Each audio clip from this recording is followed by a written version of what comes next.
Assalamualaikum warahmatullahi wabarakatuh. Halo semuanya teman-teman channel Kota Gorontalo dimana saja kalian berada. Wololo habari. Hari ini tanggal 2 April tahun 2024. Kita sudah memasuki puasa yang ke-22 ya. Semoga amal puasa kita tetap terus terjaga sampai dengan saat ini ya. Amin. Amin ya robbal alamin. Nah teman-teman, kita lihat suasana di Kota Gorontalo sekarang cuacanya sangat-sangat mendukung. Jadi ada yang sementara bakas-bakas lengkap pada orang di dalam rumah. Karena memang tradisi di Gorontalo itu mungkin di daerah lain juga seperti itu. Ada yang mau ganti gorden, ada yang mau ganti kursi, ada yang beli cat, mau cat apa segala semua. Nah, di setiap perempatan jalan banyak sekali ini tiang-tiang gorden ini. Jadi hati-hati ya, ini tiang gorden ini panjang sekali. Jadi mau bikin tako ini mau tako di kabel listrik.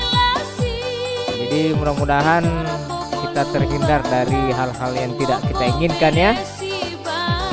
Ini sekarang saya ada di perempatan Apotik Sehat Baru. Semoga teman-teman bisa terhibur dengan video yang saya sajikan ini. Apalagi buat yang belum bisa pulang kampung. Nah, begini suasana sore jam 4 di pusat pertokoan Kota Gorontalo. Nah, ini orang menuju ke arah Karsa Utama. Nah, teman-teman ketahui Karsa Utama ini setiap tahunnya itu pasti rame. Dan tahun 2024 ini Karsa Utama masih tetap rame. Alhamdulillah ya. Baik ya teman-teman, selamat menyaksikan situasi Kota Gorontalo di jam 4 tanggal 2 April tahun 2024 ya.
agama di